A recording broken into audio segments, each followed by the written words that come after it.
The night was thick with the kind of humidity that made the air feel alive, clinging to every surface, settling into every breath. James Carver gripped the wheel of his black SUV, slicing through the Mississippi dark on Highway 90. The only sound accompanying him, the low hum of muddy waters rolling through the speakers. It was a familiar drive, a stretch of road he had traveled countless times before, but something in the air tonight felt different. Something tense, something waiting. His eyes flicked to the dashboard, 60 miles per hour, precise, controlled. He knew better than to give anyone an excuse out here. A black man alone on a southern road after midnight was a story that had been written too many times before, always ending the same way. Carver had spent 2 decades rising through the ranks, from Memphis beat cop to the FBI director of the Jackson branch, a man who had spent years dismantling criminal networks, taking down gang lords and corrupt politicians. He had walked into rooms where death was a whisper away and had come out untouched. But here, on an empty road lined with ghostly pine trees, his grip on power was not determined by his rank. It was determined by who was watching and who was waiting. Then, the flash of red and blue in the rearview mirror. No siren, just the pulsing demand of authority. Carver's pulse remained steady, but he felt the old weight settle in his chest. The weight of every stop before, every time a badge had meant nothing, every time his body had tensed, waiting to see what version of law enforcement he would meet tonight. He had trained officers on de-escalation, had spoken on panels about bias, had worked tirelessly to change a system built against men like him. But all of that knowledge, all of that work, was useless here in the silence of the pines. He signaled, eased onto the shoulder, and cut the engine. The blues dissolved into static, swallowed by the thick night air. Hands on the wheel. Movements slow, deliberate. He had given this talk to so many young black men before, how to survive a traffic stop. Keep your hands visible. Speak clearly. Don't give them a reason. But reason had never been the deciding factor in stops like this. The figure approached in his side mirror, and Carver knew from the stride alone that this wouldn't be routine. Deputy Earl Gaines was wiry, his sunburned face etched with something smug, something simmering beneath the surface. His uniform, tan and sweat-stained, clung to his lanky frame, his belt heavy with the weight of a pistol he already had half drawn. Gaines didn't knock on the window. He didn't shine a flashlight or ask for a license. Instead, he stood there, 2 feet from the driver's side door, fingers twitching over his holster, eyes sharp with something predatory. "Step out of the vehicle," he ordered. Carver remained still. His FBI credentials sat in the pocket of his jacket, but he knew better than to reach for them without permission. "Deputy," he said, his voice even, unshaken. "May I ask why I've been stopped?" The question landed like a slap in the air. Gaines's lip curled. "I said step out." There was no point in arguing. Carver moved with calculated precision, opening the door and stepping onto the gravel. He was 6 feet tall, broad-shouldered, his suit still crisp despite the long hours he'd spent in it. The director of an FBI field office, a man who had testified in federal courts, taken down criminal syndicates. And yet, standing here in the Mississippi dirt, he was reduced to something smaller in Gaines's eyes, something that needed to be controlled. "My identification is in my inside jacket pocket," Carver said, keeping his voice steady, his hands visible. "I'd like to retrieve it." Gaines took a step closer, the scent of chew tobacco thick on his breath. "Don't move," he snapped, yanking his radio from his belt. The night stretched between them, thick and heavy. Carver had seen this before. The ones who wore the badge, not for justice, but for dominance. The ones who didn't see a uniform, only a threat in black skin. "Deputy Gaines," Carver said, lowering his voice just enough to force the man to listen. "I am Director James Carver of the FBI. If you contact your station, they will verify my credentials. I have not committed any infraction." For a moment, something flickered in Gaines's eyes. Hesitation, uncertainty. But it was gone as fast as it came. buried beneath the weight of his own authority. "Yeah?" he sneered. "That's supposed to mean something to me?" Carver exhaled slowly. He could push. He could demand. But he also knew how quickly a situation like this could shift. He had seen it happen before. Seen a calm moment turn violent with nothing but a flinch, a heartbeat in the wrong direction. Gaines stepped forward, too close now. "Hands on the car," he ordered. Carver didn't move. "Deputy, I suggest you—" A hard shove to his shoulder sent him staggering forward. The world tilted for a split second, his hands catching against the SUV's hood as steel cuffs clamped down on his wrists. The bite of metal against skin was sharp, immediate, and he felt the trickle of blood where the edge had cut into him. "What kind of deputy cuffs a federal agent without cause?" Carver asked, his voice still level. But there was an edge now, something colder creeping into his tone. Gaines shoved him again, harder this time. "Ain't no FBI director out here," he muttered. "Just another boy in the wrong place." The words hit like a hammer, an old familiar violence wrapped in syllables meant to wound. Carver clenched his jaw, forcing himself to swallow the rage that burned in his throat. This was about power, about making him feel small. But he wasn't small. He had fought too hard to let himself be reduced now. The radio crackled to life in Gaines's hand. "Sheriff, it's Gaines," he said, his voice lighter now, almost triumphant. "Got him." Heading in Carver's stomach tightened. That one phrase, "got him," carried a weight that settled deep in his bones. This wasn't about a stop. This wasn't about a minor infraction. This was a hunt, and he was the target. The squad car door yawned open, and before he could speak, before he could protest, Gaines shoved him inside, the door slamming shut like the crack of a gavel. Through the windshield, the road stretched dark and empty ahead, the pines standing like silent sentinels. Carver flexed his fingers, feeling the blood sticky against his wrists, his mind already turning, calculating. This wasn't over, not by a long shot. "Ban John Noi. Hai viet la ichin thu hai su sak vako chiu so hon. Hai viet machlak vako kam shuk. Viet baik suyen suot, kong shia tong fan, kong dung icon. Viet bang ungon ungu tieng an, huaki, voi mot nunghin batram tu." ChatGPT Ja Noi. Here is a deeper, more immersive rewrite of the second key idea. The squad car rattled as it tore down a back road, its tires spitting gravel into the darkness. James Carver sat rigid in the back seat, his wrists raw from the too tight cuffs, his breathing controlled despite the heat pressing against his skin. The Mississippi air clung thick and heavy, but the chill spreading through his chest had nothing to do with the summer night. It had everything to do with the cold certainty settling in his gut. This wasn't a routine stop. This was something else, something planned, something calculated. Deputy Earl Gaines sat in the driver's seat, his grip loose on the wheel, his smirk reflecting in the rearview mirror. "You people always think you're smarter than us," he muttered, his voice laced with the kind of confidence that came with unchecked authority. The way he said it, like it wasn't just about Carver, like it was about every black man he'd ever pulled over, like it was about something older than either of them, something that stretched back decades, centuries. Carver had spent years in law enforcement. He had memorized the way men like Gaines moved, the way they carried their power like a loaded gun, waiting for an excuse to use it.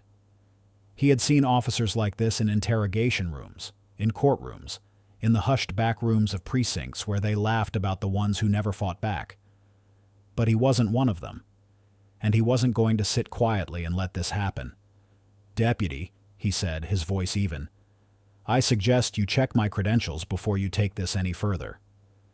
Gaines didn't even look at him, just chuckled, shaking his head like he had heard the same plea 100 times before. "Boy, you ain't in a suit now, ain't behind no desk, ain't got no badge that matters here." The words were slow, deliberate, a test, a dare. Carver clenched his jaw but kept his voice steady. "And yet, when this is over, when the truth comes out, that badge is what's going to bury you." Gaines's smirk didn't falter, but his fingers tapped against the wheel, a nervous tick he couldn't quite control. He was enjoying this, but there was something else underneath it, something twitchy, something uneasy. Carver had seen enough criminals sweat in the interrogation chair to know when a man was bluffing, and right now, Gaines was bluffing. But that didn't mean he was harmless. The car jolted as it hit a pothole, the lights from the dashboard flashing briefly over the worn leather of the front seat. Carver glanced out the window. They weren't heading toward the county jail. They weren't heading toward any station at all. The trees pressed closer on either side, the road narrowing, the darkness growing thicker. There were no streetlights here, no houses, just woods, just silence. Carver flexed his fingers against the cuffs, testing them, feeling the sting of metal biting into his skin. His mind moved quickly, cataloging details, options, the way a soldier assesses a battlefield. He had spent years teaching agents how to survive in situations exactly like this, outnumbered, outgunned, alone. But he had never thought he'd be the one who needed the lesson. "You've got one chance, Gaines," Carver said, his voice quiet but firm. "Pull over. Call your station. Confirm who I am. Walk away from this with your job." Gaines finally looked at him through the mirror, his smirk fading just slightly. "That's supposed to be a threat?" "It's a fact." For a moment, the only sound was the hum of the engine, the distant whine of cicadas in the trees. Then Gaines laughed, shaking his head. "See, that's your problem. You still think this is about law, about right and wrong." He turned the wheel sharply, sending the car veering off the main road onto a dirt path. "This ain't about any of that." Carver's muscles tensed as the cruiser bounced over the uneven ground, the headlights cutting through the trees like knives. The path was narrow, winding, the kind of road that didn't lead anywhere good. He had seen crime scenes start like this: lonely roads, isolated locations, no witnesses. The air inside the car grew tighter, heavier. Gaines was humming to himself now, a low, tuneless sound that sent something cold down Carver's spine. The road curved again, and then, abruptly, they were in a clearing. A rusted chain-link fence stretched across one side, half collapsed, like it had been forgotten years ago. Beyond it, an old maintenance shed sat in the shadows, its wooden walls warped from time and weather. Gaines killed the engine and turned in his seat, finally facing Carver fully for the first time. "You know," he said, his voice almost conversational, "most of the time, when folks go missing out here, it takes a while for anyone to start asking questions." Carver stared at him, his heartbeat steady, his breathing measured. He had faced down killers before, had looked terrorists in the eye, had walked into drug dens and come out alive. This wasn't the first time someone had tried to put fear into him. It wasn't going to be the first time they failed. Gaines pulled his gun from its holster, resting it on his knee like a casual afterthought. "See, the sheriff, he don't like outsiders poking around where they don't belong. And you're an outsider." He gestured vaguely toward the trees. "Now, we could do this the easy way, or—" The radio on his belt crackled. A voice cut through the static. "Gaines, where the hell are you? Sheriff's asking." Carver saw the flicker of hesitation in Gaines's eyes, the brief crack in confidence. He seized it. "You're running out of time," Carver said. "Your boss is already looking for you. That means there are records. That means dispatch knows you pulled me over. That means—" He leaned forward slightly, forcing Gaines to meet his gaze. "Even if you think you've got this handled, someone else is watching." Gaines tightened his grip on the gun, his jaw working. For the first time, the smirk was gone. Now there was something else, something sharper. Fear. But then, before either of them could move, another set of headlights cut through the trees. A second car. Gaines cursed under his breath and shoved open the door, stepping out into the night, gun still in hand. Carver shifted in his seat, twisting his wrists against the cuffs, ignoring the pain. He could hear voices outside now, footsteps crunching on gravel. Then a voice, low and firm. "Gaines, what the hell is this?" Carver froze. He recognized that voice. Sheriff Roy Dalton. And just like that, the full picture snapped into focus. This wasn't just Gaines acting on his own. This wasn't a rogue deputy flexing his authority. This was something bigger, something orchestrated, something that had been waiting for him long before he ever saw the flashing lights in his mirror. Gaines hadn't pulled him over on a whim. This was a setup, and James Carver had just walked straight into it. James Carver sat in the back of the squad car, his wrists raw from the handcuffs, his breathing controlled despite the weight pressing down on his chest. The Mississippi night had long since swallowed any trace of civilization. No street lights, no passing cars, just the whisper of pine trees stretching endlessly into the dark. He wasn't headed to the county jail. He knew that now. He had known it the moment Deputy Earl Gaines turned off the main road. The moment the headlights from the patrol car barely cut through the tangled overgrowth of a forgotten back road. His mind worked quickly, cataloging details, planning, dissecting every possibility. The FBI had trained him for moments like this, and yet nothing about this was protocol. Nothing about this was a mistake or an accident.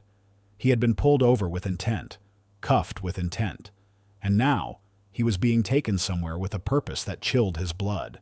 Gaines sat in the driver's seat, his wiry frame tense but smug, his fingers drumming idly against the wheel as if he were enjoying this, savoring it.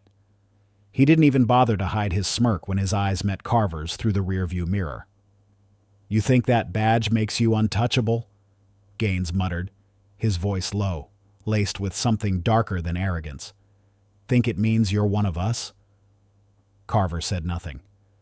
He had spent years dealing with men like this, men who wielded power not for justice but for control. Words wouldn't change anything here. Gaines chuckled at Carver's silence, shaking his head. "Boy, you ain't in Washington. You ain't in no fancy FBI office. Out here, you're just another The word never came. The radio crackled suddenly to life, cutting through the thick tension like a blade. "Unit 4, what's your location?" Gaines's smirk faltered. His fingers twitched slightly against the wheel. He reached for the radio but didn't answer immediately. Instead, he glanced once more at Carver through the mirror, his jaw tightening. Carver sat straighter. He had spent too many years interrogating criminals not to notice hesitation, the way Gaines's hands flexed, the way his pulse jumped in his throat. The deputy wasn't in complete control of this situation, and that meant someone else was. The radio crackled again. "Unit 4, repeat. Sheriff wants an update." Carver didn't miss the flicker of annoyance that flashed across Gaines's face. His fingers hovered over the receiver for half a second before he finally pressed down on the button. "Got him," Gaines said, his voice clipped. "On the way." A pause. Then another voice came through, gravelly, slow, deliberate. "Good. Make sure he understands what happens when people start digging where they don't belong." Sheriff Roy Dalton. Carver felt his stomach go cold. This wasn't just some power-hungry deputy flexing his badge. This was bigger. This was orchestrated. He had walked straight into something carefully set, a trap that had been waiting long before those flashing lights appeared in his mirror. Dalton wasn't just some small-town sheriff running a crooked department. If he was involved at this level, it meant there were layers to this. It meant that pulling over the FBI director of Jackson's field office wasn't a reckless mistake. It was an execution of something planned. Carver tested the cuffs again, flexing his fingers against the metal. They were too tight, biting into his skin, but not unbreakable. Not if he timed this right. Gaines exhaled sharply and shoved the radio back onto its holster. His good mood had soured slightly. The car picked up speed as the road narrowed, the trees pressing closer. Then, without warning, the patrol car jolted to a sudden stop, sending dust and gravel spraying up against the wheel wells. Carver lifted his gaze. Ahead of them, barely illuminated in the dim glow of the headlights, stood another figure. A man. Sheriff Roy Dalton. Tall, broad, his khaki uniform crisp even in the damp heat of the Mississippi night. His stance was relaxed, but there was something in the way he stood, feet planted firm, shoulders squared, that told Carver exactly what this was. This wasn't a traffic stop. This was a warning. Gaines killed the engine and climbed out. The driver's door slammed shut, and for a moment, there was silence. Then Dalton spoke. You always had a knack for sticking your nose where it don't belong, Carver. Carver didn't respond. He watched as Dalton stepped closer, his heavy boots crunching against the dirt. You got quite the reputation. A black man in a white man's world, Dalton mused, his voice laced with something that almost sounded like amusement. Climbing the ranks, thinking that badge makes you special, makes you different. He stopped just outside the passenger window, peering in, his gray eyes unreadable in the dim light. Then he smiled. It don't. Carver knew what was coming before it happened. The door was yanked open, rough hands grabbing him, pulling him out with enough force that his knees hit the ground hard. Pain shot up his legs, but he didn't flinch. He wouldn't give them that. Dalton crouched down in front of him, studying him. FBI, he muttered, shaking his head like the idea was offensive. All that training, all those years, and yet here you are, just another black man on his knees in the dirt. Carver met his gaze unflinching. You sure you want to do this, Sheriff? Dalton chuckled. Oh, I'm past wanting, son. I'm making a statement. Carver shifted slightly, feeling the grit of the dirt under his palms, the tight bite of the cuffs against his wrists. Then make sure it's one you can live with. Dalton's expression darkened. He reached down, gripping Carver's chin roughly, forcing him to look up. I decide who lives with what, he said quietly. A sudden rustling in the trees snapped their attention away. A moment later, the distant sound of an approaching engine hummed through the night. Dalton stiffened. Carver's pulse quickened. Someone else was coming. For the first time, a flicker of something unreadable crossed Dalton's face. Not fear, but close. He turned sharply to Gaines. Get him up! Gaines obeyed, jerking Carver to his feet. The headlights from the approaching vehicle cut through the trees, growing brighter, closer. Dalton's expression soured. He wasn't ready for witnesses. Take him to the station, he ordered. Lock him down. No phone call, no processing, just keep him quiet. Gaines hesitated. Sheriff. Now. Dalton's tone left no room for argument. The next few moments moved quickly. Carver was shoved back into the patrol car. The doors slammed. The tires spat up gravel as Gaines threw it into gear, peeling out before the other vehicle could reach them. As they sped down the darkened road, Carver felt the weight of what had just happened settle fully onto his shoulders. He hadn't just been pulled over. He had just been marked. Dalton had plans. Plans that didn't end with a simple arrest. Plans that wouldn't stop until Carver was out of the picture entirely. And now he was on his way to a place where there were no cameras, no records, no oversight. He flexed his fingers against the cuffs again, ignoring the sting. He wasn't just fighting for his own life anymore. He was fighting to make sure Dalton never had the chance to do this to anyone else again. The cell reeked of mildew and stale sweat, the air thick and unmoving. James Carver sat rigid on the cold concrete bench, his hands still cuffed behind his back, his breath steady despite the dull throbbing in his ribs. He knew the game, knew how men like Sheriff Roy Dalton operated. They didn't move fast. They let you stew in silence first, let you feel the weight of your surroundings, let the uncertainty gnaw at you. It was psychological warfare, as old as time. The jail wasn't much, just a small, run-down county precinct, the kind built decades ago and left to rot. A single dim bulb flickered in the hallway outside his cell, casting long, uneasy shadows against the rusted bars. He could hear distant voices, deputies chuckling, the occasional stomp of boots on tile. James had spent 20 years walking into rooms just like this. Only this time, he wasn't the one giving orders. He tested the cuffs again, flexing his fingers, feeling the sticky warmth of blood from where the metal had bitten into his skin. They hadn't processed him. No mugshot, no paperwork, no phone call. Just dumped in here like a stray dog, left to rot until Dalton decided what came next. Footsteps. James kept his posture neutral as they grew closer, slow and deliberate. Then the door swung open. Dalton stepped in first, followed by two deputies. The sheriff had changed out of his uniform, now dressed in a crisp button-down with the sleeves rolled up. exposing forearms thick with muscle. His belt was still heavy with the weight of his badge, his holster, his authority. He smiled like a man who knew the outcome of a game before it had even begun. "Long night, huh?" Dalton mused, pulling up a chair just outside the bars. He sat down, casual, like this was nothing more than a friendly chat. James didn't answer. Dalton chuckled, shaking his head. "You feds, man. Always thinking you're better than us. Like you can just walk in and tell people how to run their own towns." James leveled his gaze. "That why you had me pulled over? Because I was driving through your town?" Dalton's smile widened, slow and deliberate. "You think this is about a traffic stop?" James knew the answer, but he let the silence stretch, forcing Dalton to fill it. The sheriff leaned forward, resting his forearms on his knees. "I've been watching you, Carver. Watching you stir up trouble where there don't need to be none. You and your bureau, sticking your noses in things that don't concern you." James tilted his head. "Human trafficking concerns me." Dalton's expression didn't flicker, but the room felt heavier. "That's funny," Dalton said, voice still smooth, still easy. "See, I got a different perspective. I see a man getting too close to things he don't understand. A man who's got this bad habit of asking the wrong questions to the wrong people." James held his gaze, unwavering. "And what happens to men like that in your town, Sheriff?" Dalton grinned.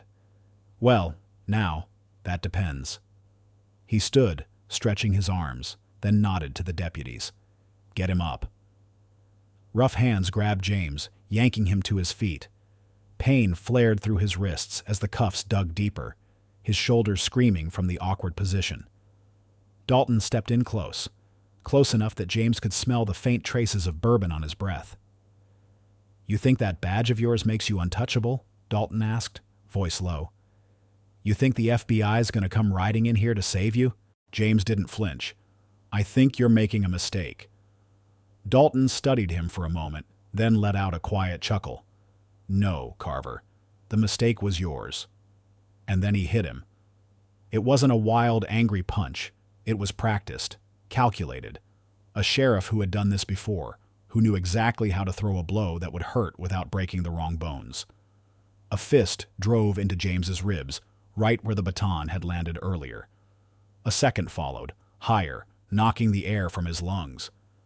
James stumbled but didn't fall, wouldn't fall. Dalton took a step back, shaking out his fist like it was just another night at the office. "I like you, Carver, I really do," he said, nodding to the deputies again. "But I need you to understand something." A hand shoved James forward. His knees hit the floor hard. The cold seeped through his pants, the pain radiating upward, but he kept his head high. Dalton crouched in front of him, gripping his chin roughly, forcing their eyes to meet. "This ain't about a traffic stop. Ain't about some little backwoods sheriff on a power trip. You've made some real enemies, son. Powerful ones." James kept his expression even. "That why you're doing their dirty work for them?" Dalton smiled. "We all got to eat." A boot caught James in the side, another sharp burst of pain. But Dalton had already turned away, brushing off his sleeves as if this were all just business. He nodded to his deputies. "Get him out of my sight." James was dragged back into the cell, dumped onto the cold floor like discarded trash. The door clanged shut behind him, and then they were gone. He let himself lie there for a moment, catching his breath, tasting blood where he had bitten his cheek. This was bigger than Dalton, bigger than a corrupt sheriff with a bruised ego. This was a machine. And James had just seen its gears turning. His mind raced, cataloging every word, every threat, every moment. The cuffs were still tight, but his fingers flexed, working at the metal. Dalton thought this was over, thought he had control, but he had underestimated the wrong man. James Carver wasn't done yet. The night had thickened into something heavy, the air dense with the scent of pine and distant rain. James Carver sat rigid in the back of the sheriff's cruiser, his wrists raw from the steel cuffs biting into his skin. The vinyl seat beneath him was cracked, worn down by years of men like him being thrown in without care. His ribs ached from the blows, his head still ringing from Sheriff Roy Dalton's words soaked in arrogance, in the certainty that power could not be touched. Dalton sat in the front, his silhouette barely moving as he drove, the red glow of the dashboard painting his hands in eerie light. Deputy Earl Gaines sat in the passenger seat, quiet now, but James could still feel the lingering smirk in the air, the satisfaction of a man who thought he had won. Outside, the Mississippi wilderness swallowed the road. No streetlights, no houses, just the long stretch of blacktop cutting through the woods, vanishing into the unknown. James knew this wasn't the route back to town. He knew exactly what this was. The engine hummed steadily, filling the silence that stretched between them like a taut wire. James flexed his fingers, feeling the stiffness in them, the warmth of his own blood where the cuffs had bitten too deep. He was exhausted, but exhaustion had no place here. He had spent years preparing for moments like this, years of studying men like Dalton, learning the patterns of corruption, of unchecked power, of how small-town kings wielded their thrones with brutal efficiency. Dalton finally spoke. "You ever hear about that old bridge off Route 19? James didn't answer. Dalton chuckled. "Course you have. Every boy growing up around here hears about it. They say the ghosts walk it at night.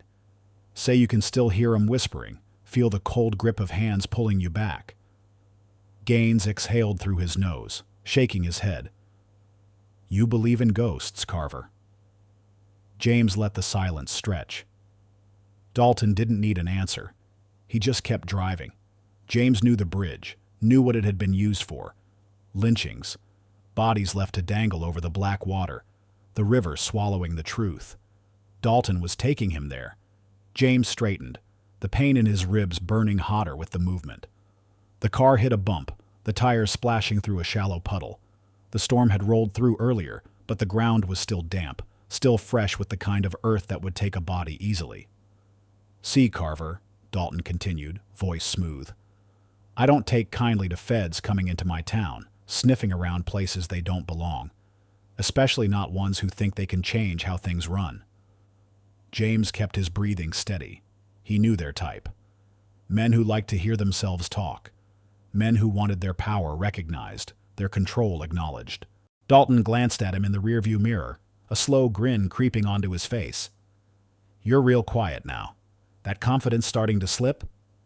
James met his gaze. "You think this ends with me?" Dalton's grin faltered. "You think no one's watching?" James pressed. "That no one's asking questions about where I am right now?" Dalton scoffed. "Boy, I own this county. No one's coming for you." James tilted his head slightly. "I wasn't talking about the Bureau." Gaines shifted in his seat. Dalton's fingers tightened on the wheel. "You ever wonder what happens when a man like me doesn't make it home?" James continued.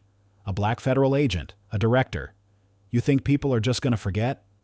Dalton exhaled sharply through his nose. "You see, that's your problem. Always thinking someone's coming to save you." James smiled, slow and deliberate. "I don't need saving." Dalton's jaw tightened. The cruiser slowed, the hum of the tires shifting as they left pavement for gravel. The road narrowed, flanked by thick trees that crowded in too close, branches clawing at the sky like silent witnesses. Ahead, the bridge loomed, a rusted, forgotten relic stretching over dark waters. The Mississippi night wrapped around it like a shroud. Dalton killed the engine. The silence was absolute. James took a slow breath, steadying his heart rate. His ribs screamed in protest as he adjusted his posture, shifting his weight to his knees. He wasn't just waiting. He was measuring, calculating. Dalton turned in his seat, his expression calm, almost casual. "You got any last words, Carver?" James let his lips curl slightly. "Yeah." Dalton raised an eyebrow. James inhaled sharply and, in one brutal motion, slammed his cuffed hands forward, catching Gaines square in the throat with the chain of the cuffs. The deputy choked, his body jerking violently as he clawed at his neck. James didn't stop. He used the momentum to drive his shoulder into the door, kicking with all the strength he had left. The door burst open. James tumbled out, hitting the wet ground hard, rolling with the impact even as pain flared white-hot in his ribs. He scrambled to his knees, twisting his wrists against the cuffs, feeling the sharp bite of metal cutting into his skin. Dalton was out of the car in seconds, his gun drawn. "Don't move!" James was already moving.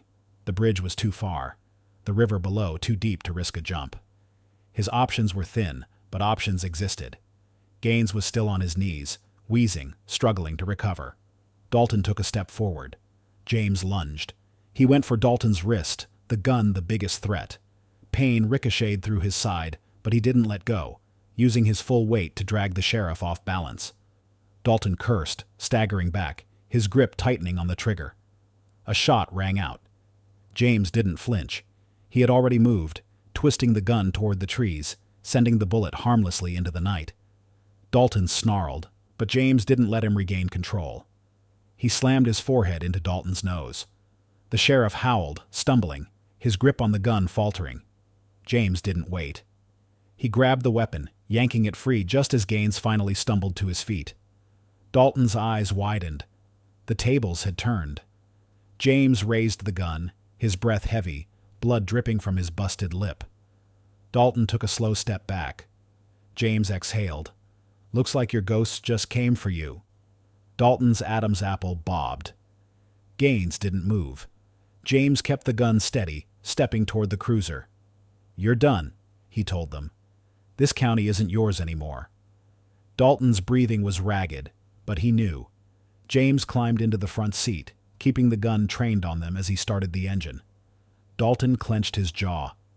"You'll never—" James slammed the door shut, cutting him off.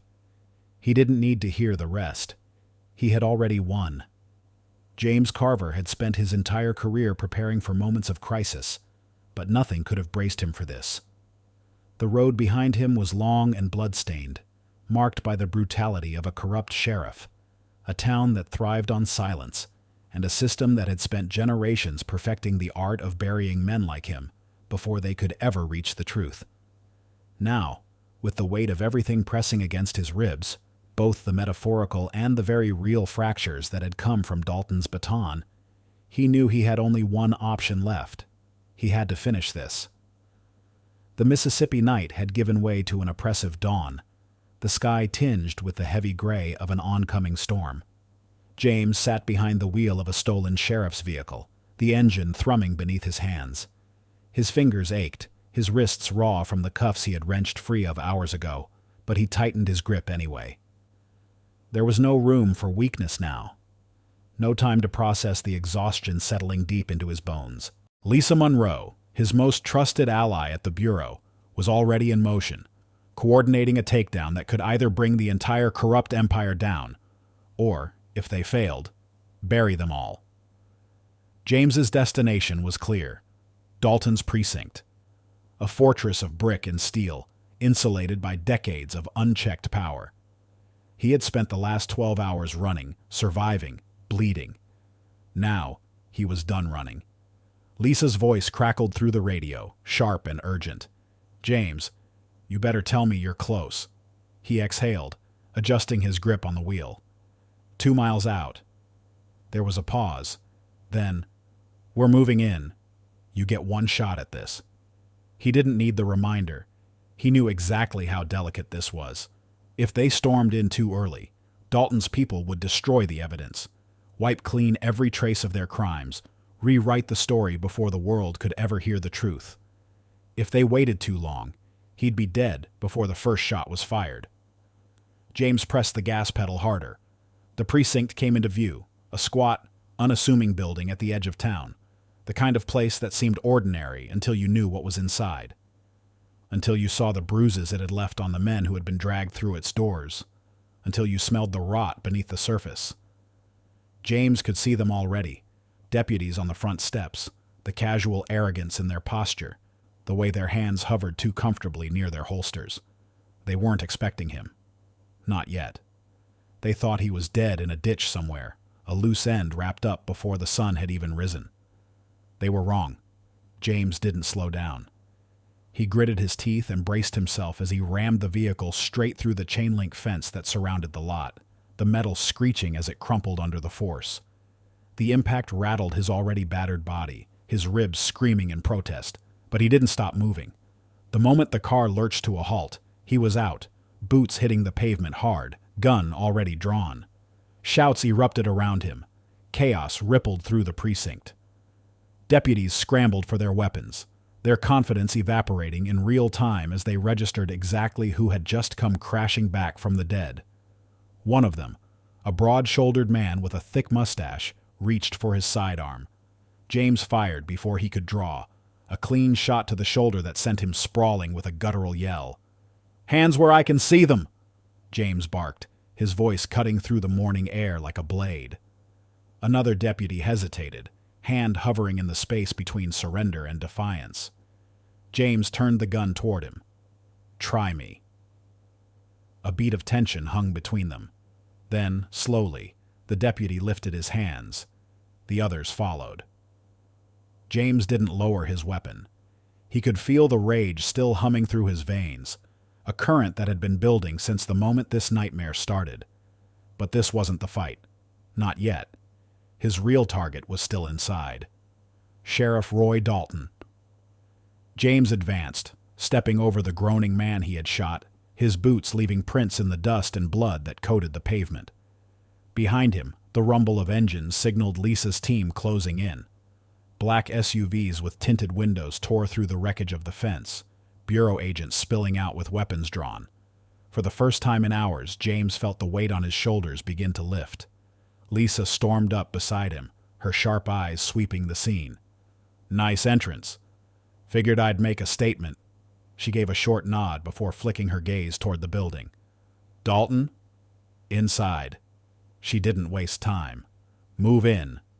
The bureau team surged forward, their boots pounding against the pavement. James followed, his breath sharp and uneven, but his grip steady. The moment they breached the doors, the smell hit him first. Stale coffee, sweat, the faint metallic tang of blood. The inside of the precinct was exactly as he remembered it, dimly lit, cluttered with outdated files and equipment that looked more decorative than functional. But he wasn't here to admire the scenery. They found Dalton in his office. He was standing behind his desk, his hulking frame stiff, his mouth set in a thin, angry line. His gun rested on the desk, inches from his fingertips. A power move, a last-ditch effort at control. James stepped forward. Dalton's eyes met his, and for the first time, James saw something flicker beneath the arrogance. Fear. "You're done, Dalton," Lisa said, her voice clipped. "Put your hands where we can see them." Dalton exhaled slowly, his gaze darting between James and the agents behind him. His fingers twitched once, just once, toward the gun. James shook his head. "Don't." Dalton stilled. "You thought you could bury me." James's voice was low, steady. "Thought you could drag me out to the woods, make me disappear, and no one would come looking." He took another step. "You thought you ran this town." Dalton's jaw tightened. "You don't," James continued. "Not anymore." Lisa moved in, her cuffs snapping around Dalton's wrists before he could think to resist. The metal clamped shut with a finality that echoed through the room. James let out a slow breath. It was over. The weight of the past 12 hours threatened to crush him, but he held firm. There would be more to face, more battles, more fights, more consequences. But for the first time since this all began, he had won. Outside, as the sun burned through the morning mist, Roy Dalton was led away in handcuffs, his head low, his reign over this town crumbling to dust. James stood in the wreckage of the precinct, bloodied, bruised, but unbroken. And as he looked up at the sky, the first drops of rain beginning to fall, he let himself breathe. The weight of the last 12 hours settled into James Carver's bones, pressing against the fractures in his ribs, the bruises lining his spine, the gash on his temple where blood had dried into a crusted memory of every fight he had barely survived. He should have felt relief. Sheriff Roy Dalton was in custody. Lisa Monroe's team had secured the precinct, and the air was thick with the scent of justice, of a system forced to acknowledge its own rot. But James knew better than to believe the fight was over. Outside the precinct, the The sun was rising over Mississippi, casting long shadows across the gravel lot where FBI agents worked like surgeons dissecting a tumor. Evidence was bagged, files seized, computers confiscated. The very foundation of Dalton's corruption was being torn apart, exposed to the light for the first time. And yet, James couldn't shake the feeling that something was slipping through his fingers. His phone buzzed. Naomi. He hesitated for half a second before answering. "I'm here." Her voice was sharp, edged with something he couldn't quite name. "James." They came to the house. Everything in him went cold. "What?" They stormed in, tore through everything. They put Caleb in cuffs. James, a 10-year-old boy. Her voice cracked, fury and fear tangling together. "They planted drugs in our house." The blood drained from his face, the ache in his ribs momentarily forgotten. He turned sharply, locking eyes with Lisa, who was mid-conversation with an agent. She caught the look and immediately stepped toward him, concern darkening her expression. "They took them," Naomi continued. "Jackson PD said they had orders, that we were being charged." James was already moving. "Where are you now?" "Holding center. Downtown. I have one call, and I used it on you." James clenched his jaw. "I'm coming." He hung up and turned to Lisa. They grabbed Naomi and Caleb. Her face hardened. "Dalton's people? Or someone worse?" She nodded once. "We'll take care of it." James didn't wait. He moved with purpose, cutting through the wreckage of the precinct, past the deputies who were now nothing more than inmates waiting for their turn in the system they had once abused. He slid into the driver's seat of a black SUV, Lisa jumping into the passenger seat beside him. The moment the doors slammed shut, he floored it. The tires spat gravel as they sped away from the scene, weaving through back roads that still smelled of Mississippi dust and burning lies. "This doesn't make sense," Lisa muttered, scanning her phone. "Dalton's in cuffs. His people are either dead, arrested, or scattering. Who would have the pull to order a hit on your family this fast?" James didn't answer. He was too busy piecing together the threads in his mind, trying to see the shape of what he had missed. Dalton had been the hammer, the blunt force of corruption.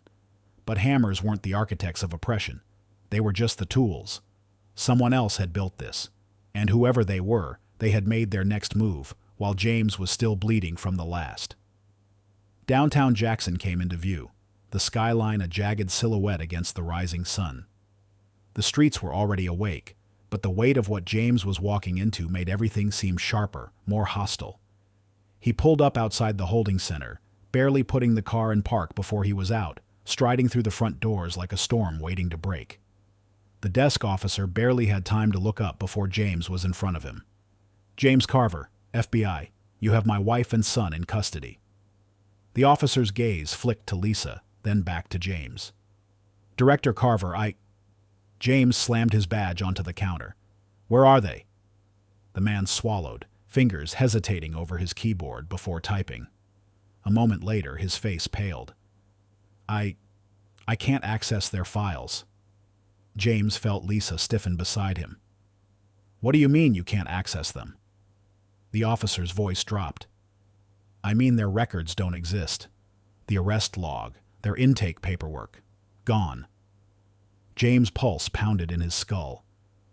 "You're telling me my wife and son were brought in, processed, and then what? Vanished?" The officer looked like he wanted to be anywhere else. "I don't know what to tell you, sir." James stepped back, his mind racing. Whoever had orchestrated this wasn't just trying to frame him. They were trying to erase his family entirely. Lisa grabbed his arm. "We'll find them." James clenched his fists, forcing himself to breathe. He wasn't going to lose control. Not now. Not when everything depended on what he did next. "We need to check private transport records. See if any unmarked vehicles left this building in the last 2 hours." Lisa nodded, already dialing.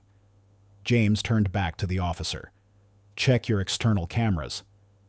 The man hesitated. James leaned in. "Now." Minutes passed like lifetimes.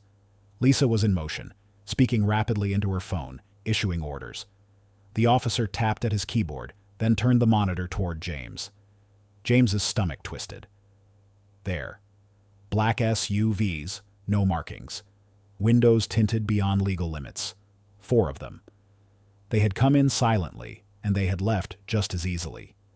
James's blood ran cold as he traced the route on the map. They weren't heading to another station. They were leaving Jackson. Lisa finished her call and turned to him. A judge signed an emergency transfer order under your name. James felt the world tilt. Under my name? Lisa's lips pressed into a thin line. Whoever is pulling the strings isn't just framing you for this. They're making it look like you disappeared your own family. James inhaled sharply, forcing his mind to steady itself against the rage clawing at his ribs. This wasn't about revenge anymore. This was war. He turned to Lisa, his voice like iron. Where are they taking them? She held his gaze. South, toward Hattiesburg. James was already moving. Then that's where we're going. He didn't wait for her to follow. He knew she would. Because this wasn't just his fight anymore. It never had been. James Carver had spent his life bringing men like Dalton to justice. But now, standing in the ruins of his name, with his family in the hands of ghosts, he realized something he should have known all along. Justice was never the end of the war. It was only ever the beginning. The road stretched endlessly before him, a jagged line cutting through the humid Mississippi dawn. James Carver kept his foot pressed against the gas, his knuckles white on the wheel. The weight of everything that had happened pressed against his chest, a storm building behind his ribs. The air inside the SUV was thick with tension, every breath heavy with unspoken rage and exhaustion. Lisa Monroe sat in the passenger seat, her phone glowing in the dim light as she scrolled through information, trying to piece together the puzzle. They're moving them fast, she murmured. There's no official record of where they're being taken. No paper trail. Whoever's behind this is careful. James tightened his grip. We know they were heading south. Lisa nodded, still scanning. Yeah, but Hattiesburg is a big place, and we don't know if that's even their final destination. They could be going further. Alabama, Louisiana, hell, anywhere. James's mind raced, trying to think like the enemy. This wasn't just about arresting his family. It was about making them disappear, about sending a message. Dalton had been a weapon, but someone else was pulling the strings now. Someone who had the power to erase people from the system, to turn the truth inside out. His jaw clenched. What did they charge Naomi with? Lisa hesitated before answering. Conspiracy to traffic narcotics. James let out a bitter laugh, the sound sharp and jagged. They really want to bury us. Not just bury, Lisa said quietly. They want to destroy everything you stand for. James knew she was right. This wasn't about framing him for a single crime. This was about rewriting the story completely. The truth didn't matter anymore. The headlines would say FBI Director James Carver was a criminal, that his wife was part of the operation, that his son, his 10-year-old son, was being raised in a house built on drug money. It was the kind of lie that stuck, that poisoned reputations forever. He forced himself to focus. Anger wouldn't help Naomi and Caleb. He needed a strategy. Lisa's phone buzzed, and she swiped to answer. Talk to me. James glanced at her as she listened, her eyes narrowing. Got it, she said before hanging up. She turned to him. A private airfield outside of Hattiesburg. A Gulfstream jet filed a flight plan 30 minutes ago. Destination, undisclosed. James exhaled sharply. That's them. Lisa nodded. They're flying them out of state. James floored the accelerator. The SUV roared forward, the speedometer climbing. The road blurred past, the trees stretching into a tunnel of green, but all he could see was Naomi's face, Caleb's laugh. This wasn't just a rescue. This was survival. The airfield loomed ahead, an expanse of open land broken only by a single runway and a row of hangars. A chain-link fence encircled the property, but James barely registered it. His focus locked onto the black SUVs parked near the jet, the figures moving quickly, ushering his family toward the plane. He didn't slow down. James, Lisa started, but it was too late. He slammed his foot down, ramming the SUV through the gate, metal screeching as it crumpled beneath the impact. Tires skidded against the pavement as he veered toward the jet, the scene coming into sharp clarity. Naomi, handcuffed, her face pale but defiant. Caleb, struggling against the grip of a man in tactical gear, his small body writhing in panic. A dozen men in dark suits, their hands hovering over their weapons. James barely had time to react before the first gunshot rang out. Glass exploded around him. He ducked instinctively, yanking the wheel, forcing the SUV into a spin. The tires screamed as he brought it to a stop behind a stack of cargo crates, using them for cover. Lisa was already moving, her weapon drawn. "We need to take them fast," she said. "They'll kill us before they let us get close." James grabbed his Glock, checked the magazine. 9 rounds. Not enough. But it would have to be. He locked eyes with Lisa. "We go together." She nodded, and then they moved. The airfield erupted into chaos. James darted between crates, his movements precise, his mind a battlefield of calculations. He fired, dropping one of the men before he could reach for his radio. Lisa took out another, her aim sharp, controlled. The others scrambled, caught off guard by the sudden assault. Naomi and Caleb were being pushed toward the plane. James saw it happening in slow motion. His wife stumbling, her wrists bound, her gaze searching wildly. His son, terror in his eyes, fighting against the hands that held him. James didn't think. He just moved. He broke cover, sprinting toward them, bullets whizzing past. He fired at the men guarding the jet, his shots landing true. One went down, clutching his leg. The other turned too slow, and James tackled him, driving his elbow into the man's throat. Naomi's eyes widened as James grabbed her, his hands rough but steady. "Are you okay?"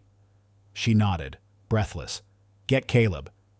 James turned just in time to see one of the men dragging his son up the steps into the jet.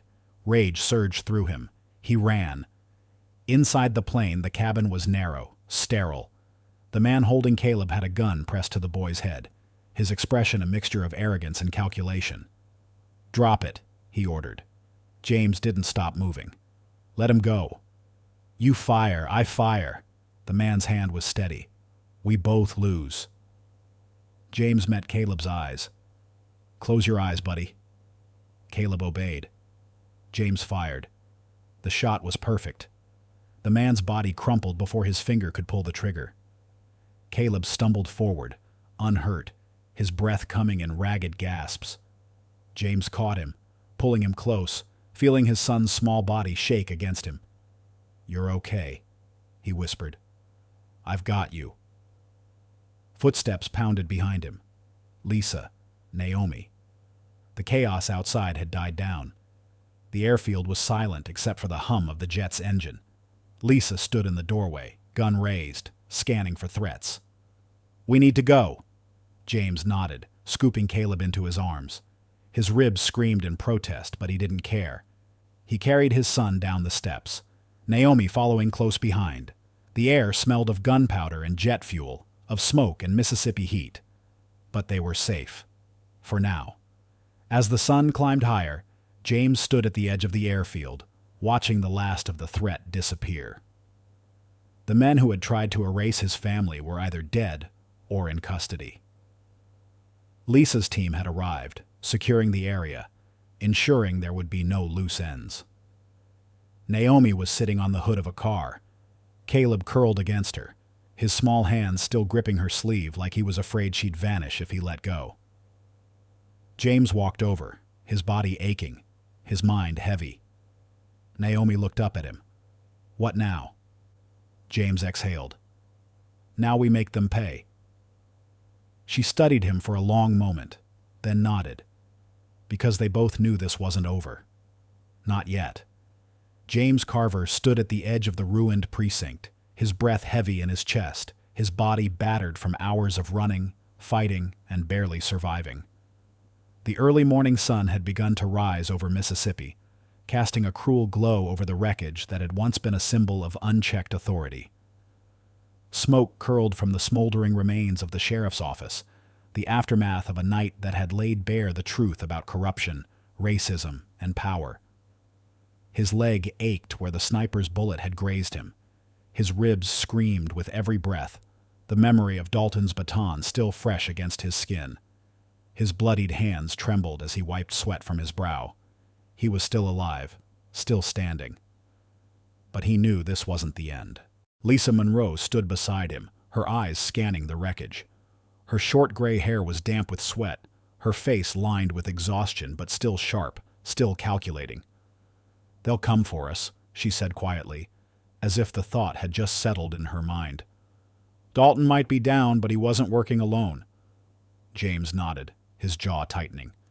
He knew the truth now, had seen the rot that ran deeper than just a rogue sheriff with a god complex. This wasn't just about Dalton.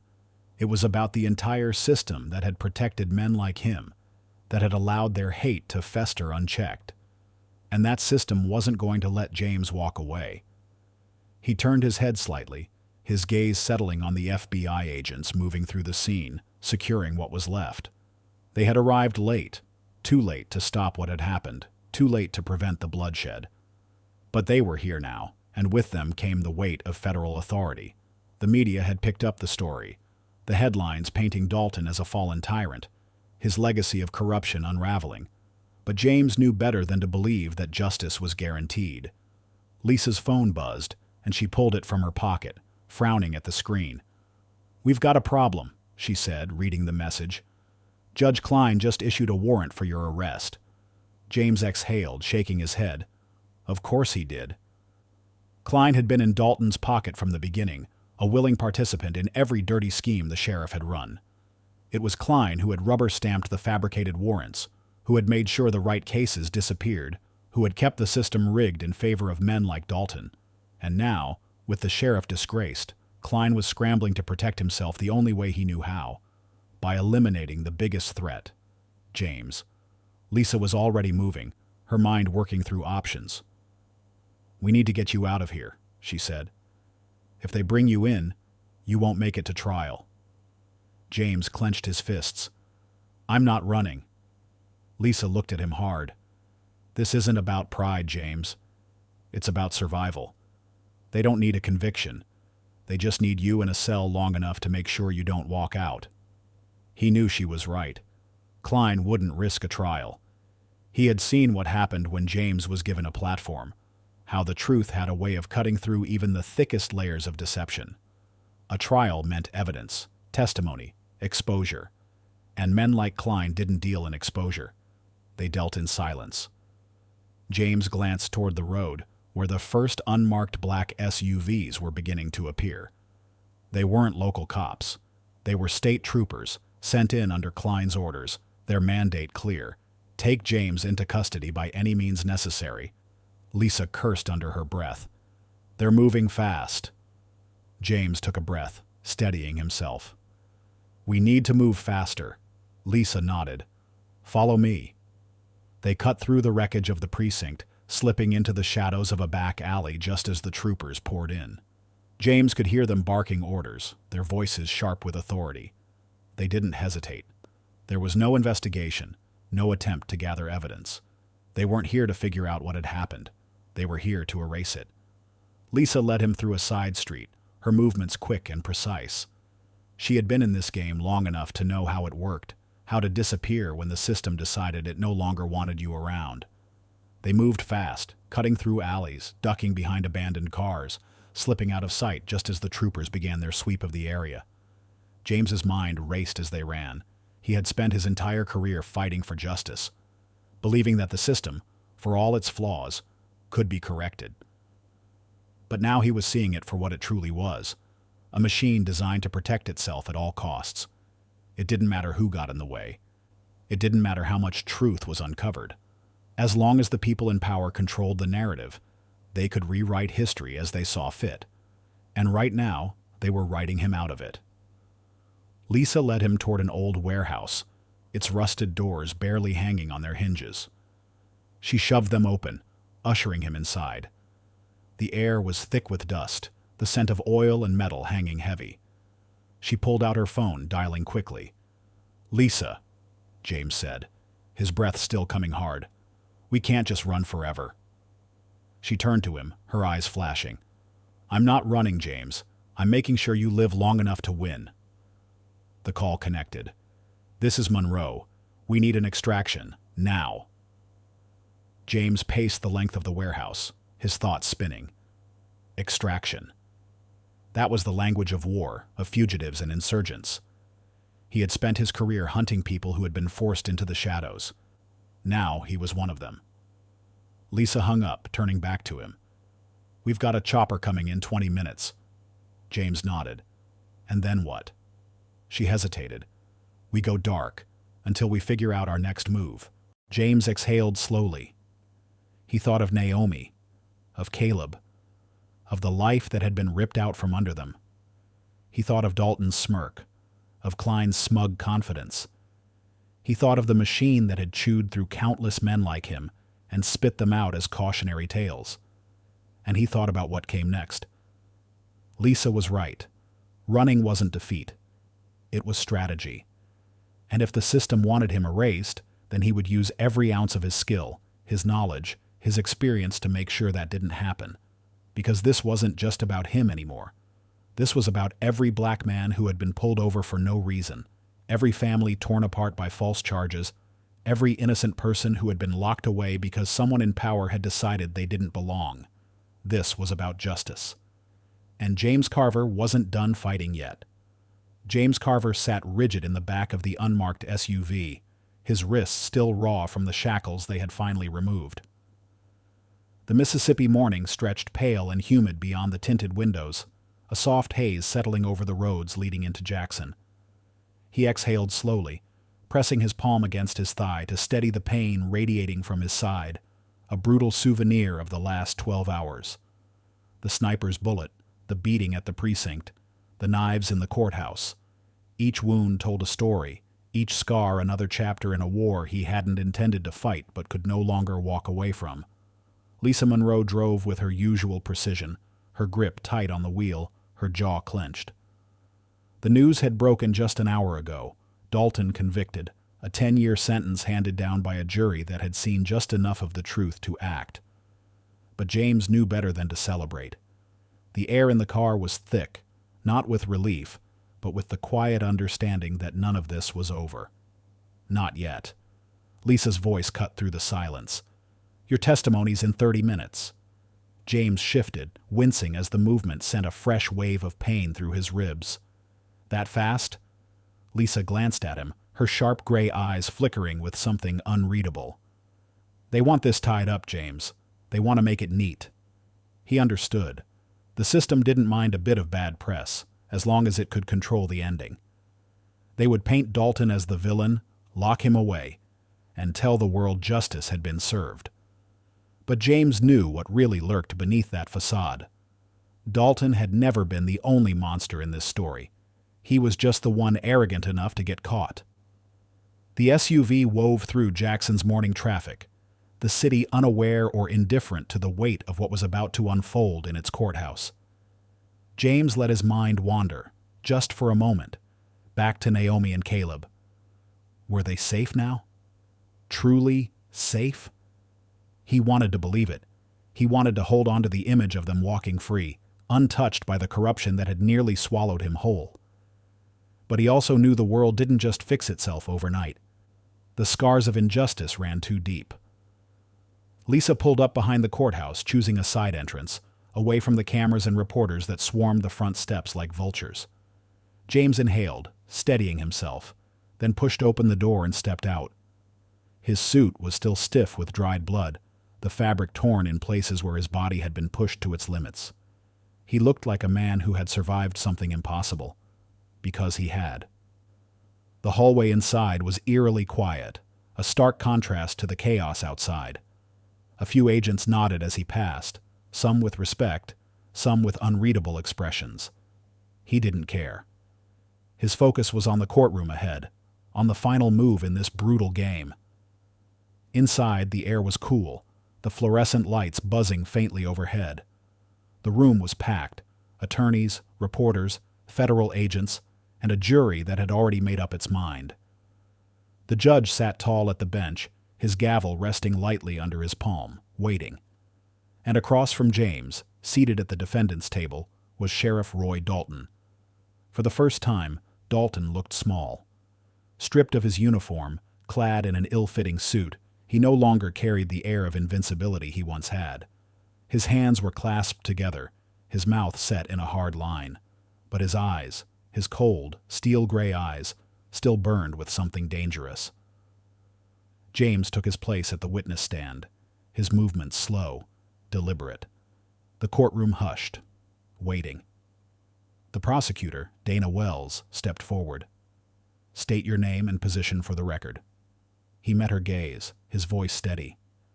"James Carver, FBI Director, Jackson Field Office." She nodded. "Director Carver, please describe the events of the last 24 hours, specifically your interaction with the defendant, Roy Dalton." James exhaled, the weight of everything settling onto his shoulders. And then he began. He spoke of the stop on Highway 90, the way Dalton's deputies had humiliated him, their racist slurs laced with centuries of unchecked power. He described the beatings, the way Dalton had wielded his baton like a judge's gavel, sentencing James to pain simply for existing in the wrong place, at the wrong time, in the wrong skin. He laid bare the conspiracy, the planted drugs, the fabricated warrants, the way Dalton and his network had twisted the law into a weapon, not just against him, but against countless others before him. He spoke of the militia, of the safe house that had become a death trap, of the drone strike in the swamp that had nearly killed him. And through it all, he watched the jury. Some leaned in, their expressions tight with anger or disbelief. Others stared straight ahead, unmoved, unwilling to accept that the system they believed in could be so fundamentally broken. And finally, he spoke of the moment he had pulled himself from the mud, the moment he had realized that this wasn't just about him, that this was about every man, woman, and child who had been told they were less. Every person whose truth had been buried beneath a lie someone more powerful had crafted. When he finished, the courtroom was silent. Dalton, for the first time, did not speak. The jury deliberated for only 3 hours. When they returned, the verdict was clear. Guilty. The gavel fell. The sentence was read. 10 years. Lisa let out a breath beside him, but James felt nothing. There was no joy in this. No real victory. Dalton was gone, but the system that had made him was still standing. Outside, the mob was waiting. They weren't the same people who had cheered when Dalton had ruled this county with an iron fist. No, these were different faces. Faces twisted in fury, convinced that their sheriff had been wronged. The viral video had poisoned them, had rewritten the story, had painted James as the villain, the liar, the man who had torn down a good officer. James barely stepped onto the courthouse steps before the first insult was thrown, then the second, then the glass bottle, shattering at his feet. Lisa grabbed his arm. "Let's go." They pushed through the chaos, past the shouting, past the fists that clenched too tightly, past the police officers who stood idly by, their faces unreadable. This wasn't just anger. This was something deeper, something uglier. By the time they reached the SUV, James knew the truth. This wasn't over. Dalton was in chains, but his ideology lived on. Klein was still out there. The network of power that had protected these men had not vanished overnight. The people in that crowd, they weren't done fighting. Neither was he. As the SUV pulled away, James glanced in the side mirror, watching the courthouse shrink in the distance. His breath was steady, his mind clear. The war wasn't over, but now he knew how to fight it. James Carver sat in the back of the unmarked SUV, his body aching from the war he had just fought. The Mississippi morning was thick with humidity, the kind that clung to skin like a second layer, making every movement heavier. He exhaled through gritted teeth, his hand pressing against the bandage on his side, feeling the dull, pulsing pain of the sniper's bullet that had grazed him hours ago. His ribs throbbed from the brutal blows of Roy Dalton's baton, and his leg still bled from the explosion in the swamp. But it wasn't the physical wounds that weighed on him most. It was the knowledge that this wasn't over. Lisa Monroe sat in the driver's seat, silent but alert, her sharp eyes flickering to him through the rearview mirror. The air between them was tense, filled with unspoken thoughts. Outside, Jackson moved on as if nothing had happened. People sipped coffee at street corners, buses rumbled past, the world continued spinning. They had no idea that just hours ago a battle had been fought in the depths of Mississippi, one that had exposed a rot buried deep in the foundation of the state. The courthouse loomed ahead, its tall columns bathed in the soft glow of the morning sun. It was a place that had seen generations of verdicts, some just, many not. Today, another one would be handed down. Lisa pulled the SUV to a stop at a side entrance, away from the throng of reporters and onlookers crowding the front steps. James exhaled and pushed open the door. His suit was ruined, torn and stained with blood, some his, some not. He looked like a man who had been through hell and barely crawled out. Because he had. The hallway inside was eerily quiet. A few agents nodded as he passed, some with the respect reserved for men who had survived the impossible, others with a hesitation that spoke of something else. Doubt? Fear? He didn't know. He didn't care. His focus was on the courtroom doors ahead. Inside, the air was cold, the fluorescent lights buzzing faintly. The room was full, federal agents, lawyers, reporters scribbling furiously in their notepads. The jury sat rigid, waiting, and across from him, at the defense table, was Roy Dalton. Stripped of his uniform, dressed in a stiff suit, Dalton no longer looked like the untouchable force he had once been. He was still broad, still imposing, but his hands were clasped together, his jaw tight, his mouth set in a hard line. His power had been stripped from him, but his eyes still burned with something ugly, something dangerous. James took his seat at the witness stand. The prosecutor, Dana Wells, approached, her voice calm but firm. "State your name and position for the record." James met her gaze. James Carver, FBI Director, Jackson Field Office. A few murmurs rippled through the room. It wasn't just his rank that carried weight. It was everything that had happened in the last 24 hours. The ambush, the torture, the betrayal. The state had nearly swallowed him whole, but he had forced it to spit him back out. Dana nodded. "Director Carver, please describe the events leading up to the arrest of Roy Dalton." James inhaled, steadying himself, then spoke. He told them about the traffic stop that had never been about a broken law, but about power. How Dalton's deputies had humiliated him, their words dripping with the kind of venom that had poisoned the South for centuries. How they had thrown him in a cell, beaten him with the same glee that had fueled the worst chapters of American history. He spoke of the setup, the drugs planted in his car, the warrant crafted from thin air. He described the safe house that had turned into a death trap, the betrayal of agents he had once trusted, the militia, the drone strike, the way Dalton's influence had stretched beyond a badge and into a system designed to protect men like him. The jury listened, some with faces carved from stone, others with hands tightening into fists beneath the table. He saw their reactions shift when he told them about the moment he had realized the depth of it all, that Dalton had never been the true enemy. He was just the face of a beast that had been feeding for generations. Dalton said nothing. He just watched. When James finished, the room was silent. The weight of his words hung over them, pressing into the walls, into the air. The jury was excused to deliberate, and James sat back, his body exhausted but his mind sharp. He could feel Dalton's eyes on him, but he refused to turn. 3 hours later, the verdict came down. Guilty. The gavel struck like a gunshot. Dalton's face barely changed, his shoulders squared, his jaw locked, but the fire in his eyes never dimmed. 10 years. That was the sentence. A decade in a cage, stripped of power. But James knew that wasn't the end of it. The war wasn't won. Outside, the courthouse steps were a different battlefield. The crowd had gathered, not just reporters, but citizens, some demanding justice, others screaming in rage. The viral video of Dalton's arrest had poisoned the air, twisting the narrative, painting James as the villain. Lies had spread like wildfire, and now they had taken root. James stepped onto the courthouse steps and felt the shift in energy. The first insult came fast, the second even faster. Then the bottle flew. Lisa grabbed his arm, yanking him toward the SUV as the crowd surged. "Move!" They pushed forward, past faces twisted in fury, past men who had been waiting for this moment, waiting for a reason to unleash the anger they had been nursing for decades.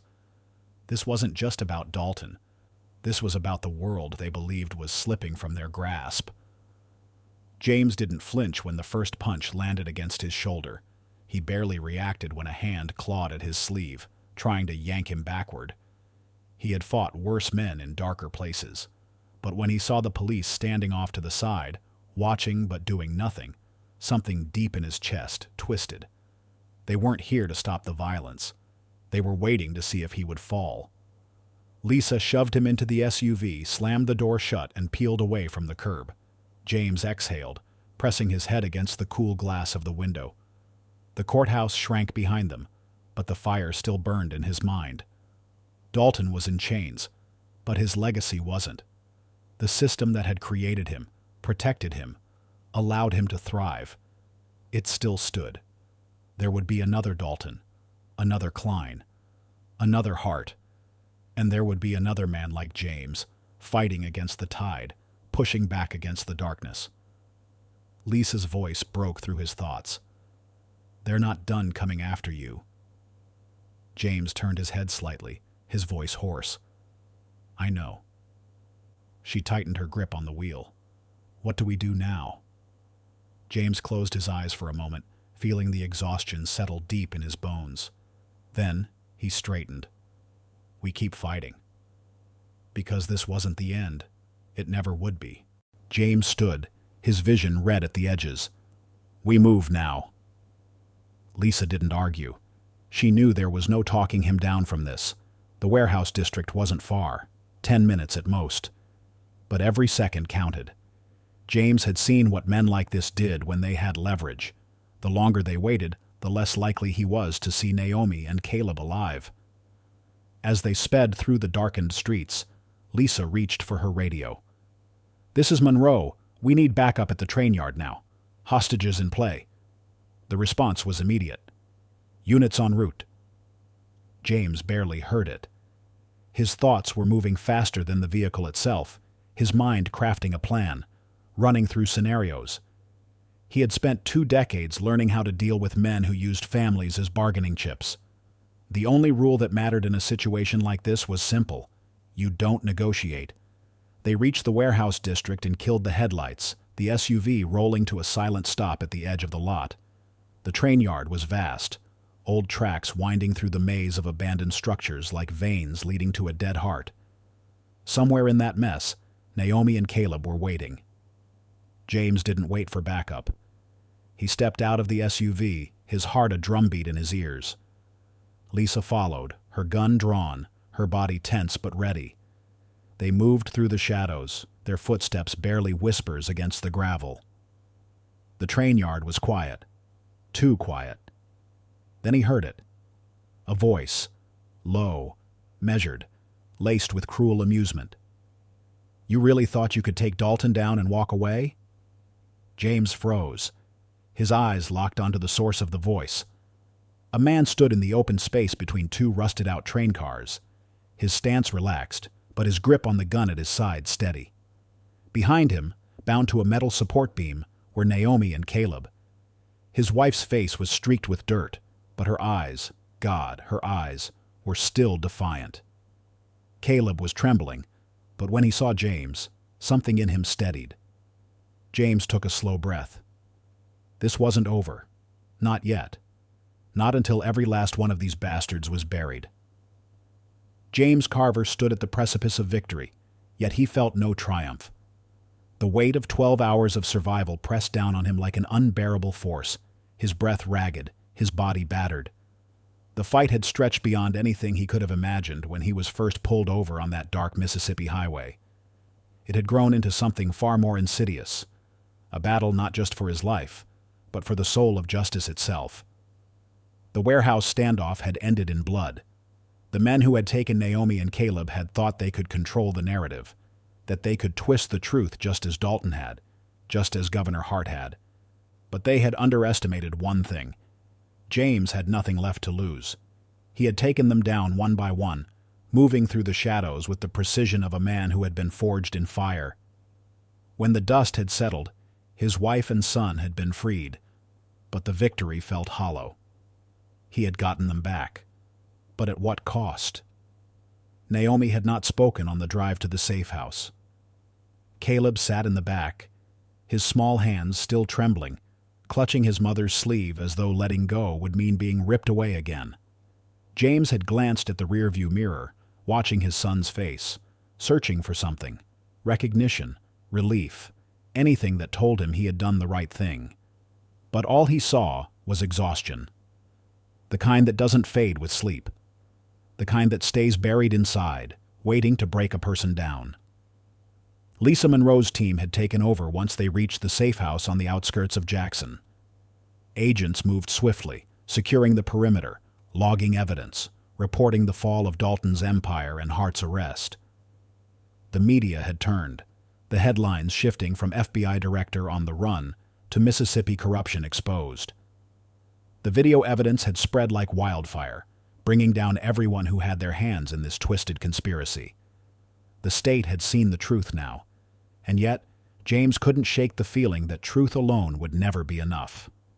Inside the safe house, the air was thick with an unspoken tension. Naomi stood by the window, staring out into the night. James knew that look. It wasn't relief. It wasn't gratitude. It was something far worse. Finality. "You saved us," she said, her voice quiet. "But we can't go back." James swallowed hard. He had been expecting this, but hearing it out loud cut deeper than any of the wounds he had suffered. He stepped closer, but she didn't turn to face him.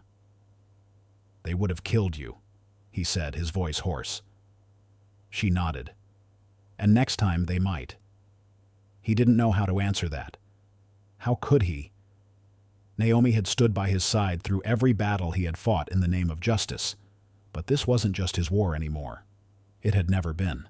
Caleb's entire world had been shattered in a single night, his innocence stolen by the sight of his mother being dragged from their home, by the sound of his father's name being slandered across the airwaves. James had spent his life fighting for something bigger than himself, but for the first time, he realized that the people he loved had been fighting a different kind of battle, one they never signed up for. "I can protect you," he tried. Naomi let out a breath that sounded dangerously close to a sob. "You couldn't even protect yourself, James." Silence. Heavy and absolute. He wanted to argue, to tell her that it was over now, that Dalton was rotting in a prison cell, that Governor Hart had been stripped of her power, that every corrupt officer who had taken part in this was being dragged into the light. But the truth was, this didn't feel like a victory. It felt like survival. And survival wasn't enough. Lisa entered the room, breaking the silence. "James," she said, her voice cautious, as if she already knew what was happening between him and Naomi. "You should see this." James followed her into the adjacent room, where a laptop sat open on the table. The screen was filled with news feeds, live broadcasts, and social media commentary. The world had seen what had happened in Mississippi. Some were calling him a hero, but just as many were calling him something else. A threat. The backlash had already begun. The same people who had cheered for Dalton were now rallying behind his image, turning him into a martyr. They claimed he had been framed, that the evidence had been planted, that James Carver was nothing more than a corrupt agent who had waged war on law enforcement itself. A video played on one of the news stations. A crowd outside the Mississippi State Courthouse, waving flags, holding signs that read, "Justice for Dalton," chanting James's name with venom in their voices. The corruption he had exposed had only made them dig their heels in deeper, refusing to accept that one of their own had been the villain. Lisa sighed, rubbing a hand down her face. "It's not over," she admitted. "It might never be." James sat down heavily, staring at the screen. He had fought so hard to expose the truth. But what if the truth wasn't enough? What if no matter how many battles he won, the system would always find a way to rebuild itself, brick by brick, lie by lie? He thought of Naomi's words. You couldn't even protect yourself. Maybe she was right. Maybe the only way to protect them now was to walk away, to let the world think he had done his part, and disappear into the background. Maybe, just maybe, he had already given enough. Lisa seemed to read his thoughts. "You have a choice," she said carefully. "You can keep fighting, or you can leave it behind." He looked up at her. "And if I walk away?" She hesitated. "They'll keep coming after you, after your family, but you'll have a chance to rebuild somewhere else." James exhaled slowly, rubbing a hand over his jaw. He had spent his life believing that if he just pushed hard enough, if he just dug deep enough, he could force the system to change. But after everything, he wasn't sure if change was possible. He wasn't sure if he could keep sacrificing pieces of himself for a war that had no end. The door behind him creaked open softly.